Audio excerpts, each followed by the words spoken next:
नमस्कार दोस्तों, मेरा नाम है प्रभाकर विक्रम। स्वागत करता हूं आपका अपने YouTube चैनल FM ज्ञान पे, जहां पर हमारा फाइनेंशियल न्यूज़ और स्टॉक मार्केट रिलेटेड टर्म्स पे बात करते हैं। आज के टॉपिक में हम बात करने वाले एक खास मल्टी बैगर स्टॉक के बारे में। यहां पर आप लोग जबकि देख पा रहे हैं मार्केट क्रैश हो रहा है, काफ़ी गिरावट देखने को मिल रही है, तो ऐसे टाइम में हमें ऐसे स्टॉक बाय करने की अपॉर्चुनिटी बिल्कुल लेनी चाहिए जो फंडामेंटली स्ट्रांग हो, जिनका फ्यूचर अगर हम देखें तो लॉन्ग रन में इन्वेस्टमेंट के हिसाब से काफ़ी अच्छे हो सकते हैं। तो उसी सीरीज में मैं मल्टी बैगर सीरीज में एक शेयर के बारे में आज बात करने वाला हूं, जो है SBI कार्ड। इसके बारे में हम थोड़ा सा डिटेल एनालिसिस करेंगे, सारी चीज़ें समझेंगे और क्या टारगेट इसका हम लंबे समय के लिए ले सकते हैं वो सारी चीज़ों को समझेंगे। तो चलिए इसी के साथ अपना वीडियो स्टार्ट करते हैं। आप यहाँ पर देख सकते हैं मेरी स्क्रीन पे मनी कंट्रोल के ऐप पे लेके आया हूँ SBI कार्ड की। अगर हम डाटा की बात करें तो लास्ट डाटा जो दिखा रहा है 26 मार्च यानी फ्राइडे का दिखा रहा है। 946 रुपये 50 पैसे पे क्लोज हुआ था और 22 रुपए की बढ़त देखने को मिली थी उस दिन 2.40% की। तो ये था उस दिन का डाटा। अगर अब हम बात करते हैं इस शेयर की फ्राइडे की, अगर हम बात करें लो और हाई की, तो लो इसने बनाया था 926 रुपये और हाई बनाया था इसने 949 रुपीज़, जिसमें कि 49 से फिर वापस थोड़ा सा गिर के 946 पे बंद हुआ था। और अगर इसी शेयर की हम बात करें बीते कुछ दिनों में, जब मार्केट थोड़ा सा गिर रहा था, आपने भी देखा होगा लगातार SBI कार्ड गिर रहा था और बहुत लोग पैनिक भी हुए, बहुत लोगों की क्वेरीज भी आई, बहुत लोग यहाँ पर सेल भी करने लग गए थे, जबकि ऐसा नहीं करना चाहिए। कोई भी अगर फंडामेंटली स्ट्रॉन्ग स्टॉक आप ले रहे हैं तो आपको लॉन्ग टर्म के हिसाब से लेके चलना चाहिए, कभी भी डर के मारे यहाँ पर सेलिंग नहीं करनी चाहिए। अब समझते हैं 52 वीक लो और 52 वीक हाई के बारे में। 52 वीक लो इसका है 495 रुपीज़ और 52 वीक हाई है जो 1139, यानी कि 52 वीक हाई के आसपास ये शेयर अभी ट्रेड कर रहा है। बहुत ज़्यादा डिफरेंस नहीं है, बट फिर भी अभी भी मार्जिन है। मार्केट कैप की बात करूं तो 89,020 करोड़ का मार्केट कैप है। पी रेशियो की अगर हम बात करें, इंडस्ट्री पी 40 है, बट इस कंपनी के वैल्यूएशन की पी की बात करूं तो 99 है। ओवर वैल्यूड है, लेकिन ओवर वैल्यूड होने की वजह से ऐसा नहीं कि हमें लगना चाहिए कि बहुत ज़्यादा हाई प्राइस है। प्राइस भी हाई है अभी, मैं मान सकता हूँ, बट क्योंकि ओवर वैल्यूड इसीलिए क्योंकि स्टॉक अच्छा है। और जो भी स्टॉक अच्छे होते हैं वो अक्सर आप देखेंगे उनका पी हाई होता है। अब यहाँ पर आपको समझना होगा, जो कार्ड की मैं बात करूँ SBI कार्ड के लिए, तो ये पेरेंट कंपनी है SBI की, आप एक तरह से कह सकते हैं कार्ड के सिस्टम में, या एक तरह से जो भी इनके प्लास्टिक कार्ड्स होते हैं, चाहे आप क्रेडिट कार्ड कह लें चाहे डेबिट कार्ड कह लें। अगर दूसरी बड़ी कंपनी का अगर मैं नाम लूँ, पहली बड़ी कंपनी का, वो है HDFC।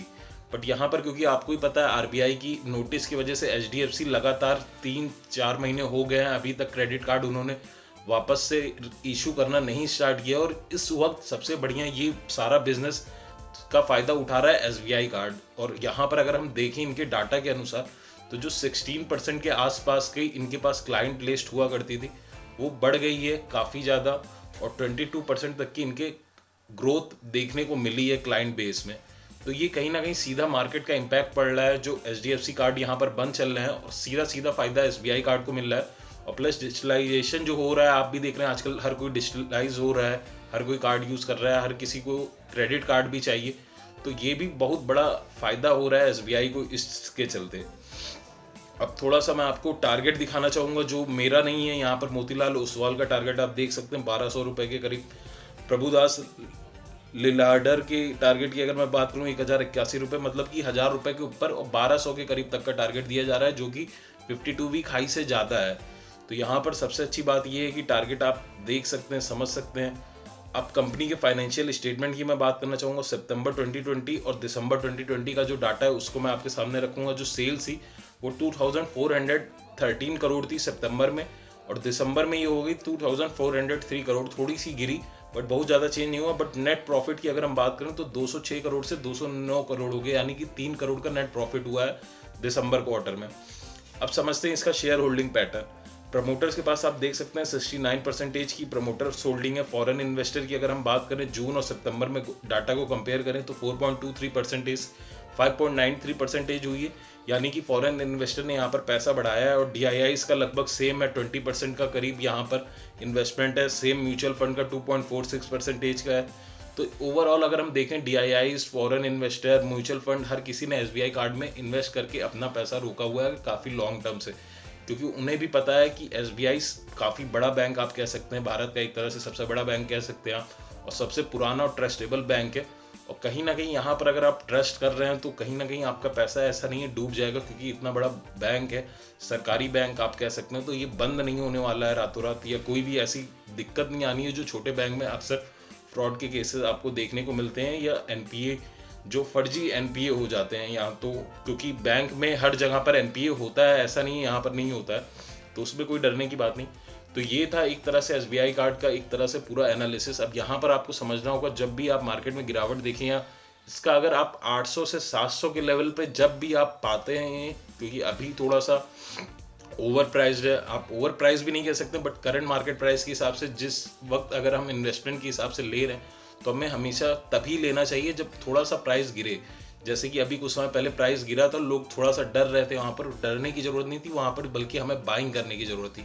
तो इस स्टॉक को आप अपने वॉच लिस्ट में बिल्कुल मैं आपको रिकमेंड करूंगा कि आप रखें, और जैसे ही इसको गिरते हुए देखिए 800 या 700 के लेवल पे आप यहाँ पर एक्वायर कर सकते हैं, या फिर धीरे धीरे एक्वायर करना चालू कर सकते हैं, क्योंकि लॉन्ग टर्म इन्वेस्टमेंट 2 ईयर या 3 ईयर के हिसाब से अगर आप इस शेयर को देखेंगे तो सीधी सी बात है ग्रोथ होगी, क्योंकि डिजिटलाइजेशन भी बढ़ रहा है। प्लस अगर हम बात करें कार्ड बिजनेस की तो 2 ही मेन कंपनियां हैं जो कि मैंने आपको ऑलरेडी वीडियो में बता दी, एचडीएफसी बैंक और एसबीआई कार्ड। तो दोनों का ही कस्टमर बेस धीरे धीरे बढ़ भी रहा है, और सारी चीज़ें एसबीआई कार्ड कई चीज़ों पे और फोकस कर रही है। पुराने जो कस्टमर्स थे जिनका मोरेटोरियम था वो सारी चीज़ों को बंद करना, नए कस्टमर पे फोकस करना, कई नई सारी चीज़ें जिस पे वो वर्क कर रहे हैं, जिसकी वजह से आगे चल के आपको यहाँ पर प्रॉफिट देखने को मिलेगा। कोई ऐसा रीज़न है ही नहीं यहाँ पर जिसकी वजह से आप ये कह सकते हैं कि प्रॉफिट गिरेगा।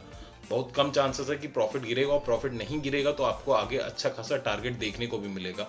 इसके अलावा आपका कोई भी क्वेरी है, कोई भी चीज़ आप जानना चाहते हैं इस वीडियो से रिलेटेड या किसी भी चीज़ से, तो कमेंट करके जरूर बताएं।